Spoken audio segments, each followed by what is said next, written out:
Bienvenidos a otro espacio, una producción de Contrapunto TV. En esta ocasión estaremos conversando con el presidente de ADECES y director de lacartaeconómica.com, Salvador Arias, sobre el tema de la deuda que tienen las grandes empresas y las personas naturales al Estado. Bienvenido, doctor. Muchas gracias por invitarme a este espacio tan importante para el debate nacional. Es un tema realmente de fondo.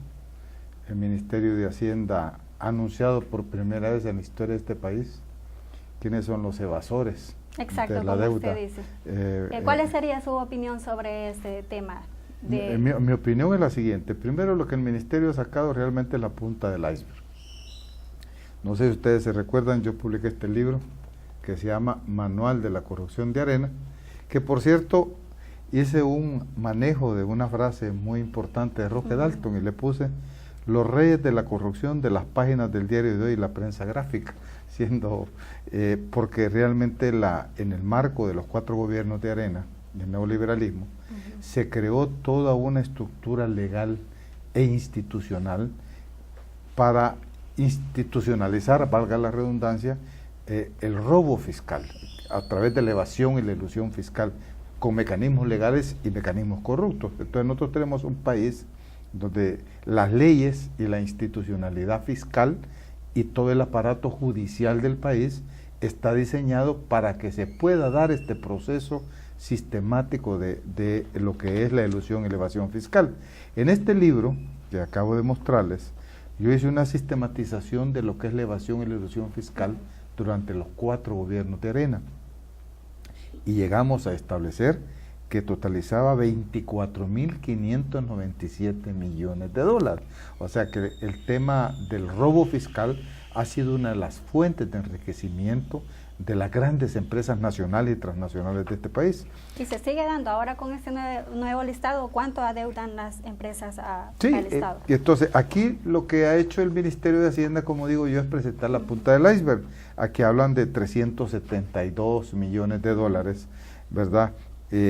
Con una cosa muy importante que viene a confirmar nuestro debate por años sobre este tema, que son las empresas, las grandes evasoras de impuestos, y precisamente el 93% de la lista que saca Arena son personas jurídicas, o sea, empresas, y la lista, pues fácilmente uno puede ubicar empresas que uno creía, porque uno cree que son honestos. Pues usted ya va a Simán, por ejemplo, en Simán, si usted le queda debiendo a Simán y se descuita, en 2 meses le quita hasta su cama, pero resulta que Simán es un gran evasor de impuestos, ¿verdad? Y aquí tiene el Citibank, un banco, el tercer banco más grande del mundo, robándole puestos al Estado. Sí, y muchos se van, que el caso de Taca. Taca lo vendieron a Vallanca, ahora aparece aquí como Morosa, dejaron el hueso de Taca aquí con una deuda tributaria que no la van a pagar. Aunque Taca se ha desligado últimamente de aparecer en el listado. Mire, yo le he hecho estudio a Taca. Taca, fíjese que solo demuestra un patrimonio en el país, cuando estaba todavía Taca, no haberla vendido, de apenas 28 millones de dólares. Un avión cuesta más de 100 millones de dólares. O sea, la corrupción está institucionalizada. Es más, yo le doy seguimiento a las grandes empresas anualmente, y las utilidades de estas empresas han venido disminuyendo sistemáticamente porque disfrazan, porque aquí la profesión de auditoría, que está amarrada con toda esta institucionalidad perversa para legalizar lo que es el robo fiscal, se dedican. Aquí los grandes auditores, los buenos auditores, son los que pueden hacer que las empresas paguen poco o no paguen impuestos. O sea, son los instrumentos de elevación. Y muchos de esos auditores son precisamente también empresas transnacionales, famosísimas auditoras. Entonces, el país está en una situación grave, ¿verdad? Porque el Estado no puede actuar en términos de entender los problemas del desarrollo, los problemas sociales, la educación, la salud, porque anualmente el Estado pierde entre 1.800 o 2.000 millones de dólares por la evasión y la elusión. Aquí solo hay evasión, o sea que estas empresas, además que están protegidas por leyes de elusión que les permiten pagar muy poco, además evaden. Entonces, doctor, es un tema grave. ¿Y las reformas que hicieron el año pasado vienen a contribuir a que se presentara este listado o claro, en qué están? Sí, antes no se podía publicar. Ahora por ley el Estado todos los años debe publicar quiénes le deben al Estado. Claro, ellos dicen, no, es que no pueden llamar mora porque no se han acabado los juicios. ¿Cómo no es mora fiscal? Usted ve, si usted no pagó recibo de la luz en tiempo, está en mora con la CAES. Pero ellos dicen, no, nosotros no estamos en mora con el fisco porque no se acaba el juicio. La realidad es que antes que ellos puedan ir a un juicio, el Ministerio de Hacienda tiene procedimientos donde lo llama a usted, a la empresa, a la persona y le dice, mire, aquí tenemos diferencias. Usted ha declarado estos impuestos y aquí usted dice que solo va a pagar esto y no es esto. Y hay un proceso administrativo de demostración de que la empresa no está pagando lo que debe pagar. Cuando eso no se resuelve, porque la empresa insiste no y no, ¿qué es lo que hacen muchas? Porque ¿qué es lo que hacen? Se meten al proceso judicial y terminan en la Cámara de lo Contencioso, en la Sala de lo Contencioso. Y en la Sala de lo Contencioso pueden estar hasta 5 años para que resuelvan. Entonces, y así van cargando y dejándole de pagar al fisco. Y así es como se ha acumulado lo que yo le mencionaba, que en los 20 años de gobierno de Arena, el Estado dejó de percibir más de 24.000 millones de dólares. Okay. Volviendo a lo que usted decía de las grandes empresas, ¿estas empresas tienen más utilidades que lo que deben al fisco o cómo sería? Sin duda, y muchas las esconden. Eso es lo grave. Las leyes de elusión les permiten declarar pocas utilidades y aún sobre esa utilidad evaden, porque además, y esa evasión está cargada precisamente por ese manejo mañoso de los auditores de disfrazar costos que no son costos para que ellos tengan menos impuestos. Y es lo que Hacienda corrige. O sea, imagínense, aquí está, por ejemplo, ya mencionamos a Simán, el Canal 2, que como hablan, ANEP hablando, ahí salió, es irónico, es para mí perversa la actitud siempre de ANEPA. Ahí está defendiendo a los delincuentes, porque cuando usted lo condene, y aquí hay casos que ya ha condenado hasta la Sala de lo Contencioso, cuando la Corte Suprema de Justicia ya ha condenado, quiere decir que estos cometieron un delito, son delincuentes. Es más, deberían de ir a la cárcel, pero no de acuerdo a la ley, pero no se hace. Pero lo bueno es que parece ser que en esa ruta vamos, porque ya publicaron, y esto ya demuestra que efectivamente, como repito, históricamente hemos venido denunciando nosotros. Usted tiene el Banco Azteca, tiene aquí la farmacia Santa Lucía. ¿De quién es la farmacia Santa Lucía? De la familia Cristiani. Entonces usted puede ir amarrando. Canal 2, ahí tiene Canal 2 usted. ¿De quién es? De Boris Cesarski, el gran defensor de la democracia, la transparencia que pasan acusando. Y Boris Cesarski, por ejemplo, en un acuerdo con la Sala de lo Constitucional, han paralizado la ley, un proceso legal que hay que hacer para poder sacar a licitación otra vez todo el espectro radioeléctrico del país. 1 año congelado, eso ya debería haber salido de nuevo. ¿Y qué pasa? Que como estos señores se apropiaron de todo el espectro radioeléctrico, televisivo y radial, ahora tendría que entrar otra vez a licitación, y solo por eso el Estado podría estar recibiendo más de $1.000 millones que los necesitamos, hasta para el tema de seguridad, para atender la salud, pero eso no lo hace la Sala de lo Constitucional, ¿verdad? Está resolviendo cosas, ahorita, por ejemplo, ese tema de las elecciones, va para un diputado, Douglas Avilés, pero este es un tema fuerte, el tema de la evasión y la elusión fiscal es uno de los limitantes para que nuestro país pueda salir de la pobreza. Así como es de grave la dolarización, así como es de grave el tema de la deuda, que hay que renegociarla, así de grave o más grave es el tema de la elusión y la evasión fiscal, que Hacienda ha puesto ahora a la luz pública y que se puede hacer un debate más abierto. Nosotros lo hemos hecho, pero ahora tenemos datos.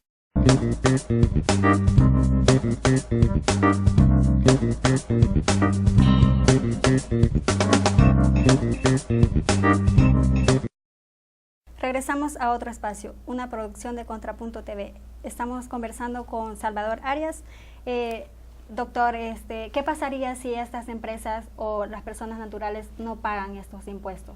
Bueno, lo que pasaría es lo que ha estado pasando durante años, que no tiene el Ministerio de Salud medicinas para los pobres, tiene que estarse a veces yéndose a pagar exámenes fuera de allá. gente que se muere porque no hay medicina para temas ya complicados. Podríamos tener un sistema educativo mucho más robusto. O sea, que el que no paga los impuestos está agrediendo la posibilidad de atender los problemas urgentes de este país en el área social, como también que el Estado pudiera promover el desarrollo de la agricultura, reactivar la economía.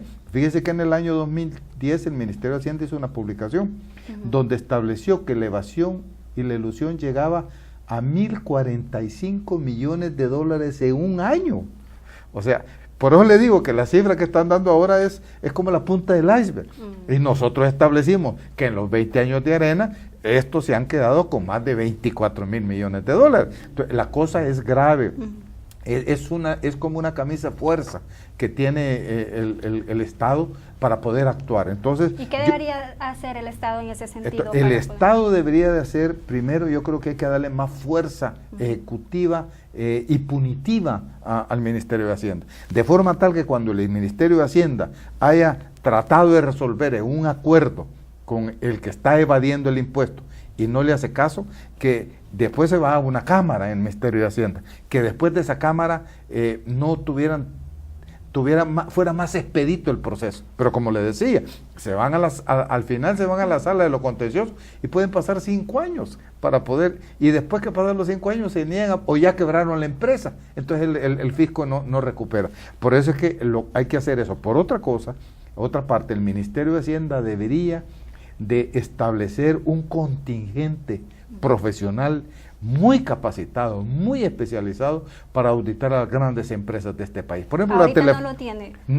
Está desarrollándolo, no lo ha tenido históricamente. Fíjese, por ejemplo, aquí están las telefónicas, Telemóvil, Digicel. Son empresas que tienen grandes utilidades, pero cientos de millones de dólares de utilidades, pero auditarlos a ellos significa toda una tecnología especializada, como auditar a los bancos, porque si usted no tiene la tecnología adecuada, ellos saben cómo esconder las cosas y poder seguir haciendo la evasión fiscal. Entonces, el gobierno debe de asignarle prioridad y elevar todo el tema de la tributación y a los evasores a un nivel prioritario e invertirle al Ministerio de Hacienda. Pues digo invertirle porque va a tener un retorno muy importante. Bueno, el Banco Central dijo el año pasado que solo por el IVA en un año se habían perdido 800 millones de dólares. Entonces, como ve, si en un año el ministro dice total 1.400 millones, ¿y cuánto recibe de impuestos el Estado? O sea, significa el 30-40% de toda la tributación del Estado.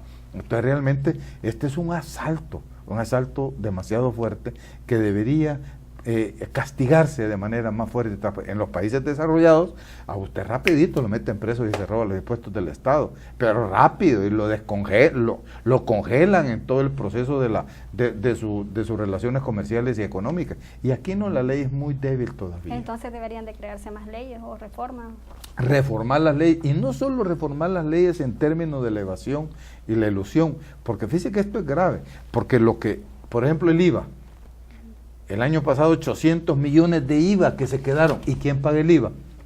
El campesino pobre, el obrero, la mujer que va a la maquila, que no le alcanza para vivir y solo de IVA paga 13% de impuestos. Y si se sube al bus paga el fobial. Ese dinero se lo roban estas empresas, no le llegan a Hacienda. O sea que no solo es un asalto a la administración pública, sino que es un robo a los pobres de este país, de las grandes. Es vergonzoso que estas transnacionales estén robándole al pueblo salvadoreño que está necesitando, porque deja de comer para pagar el IVA. Cuando usted paga el 13%, usted deja de poder comprar más comida. Entonces, es toda una cosa de ética, moral. Aquí la cultura de la tributación, los areneros en toda lógica neoliberal, y aún desde antes ya existía, pero era menos grave como ahora, la cultura del no pago, del no atender las obligaciones tributarias. Entonces yo creo que hay que construir una tributación,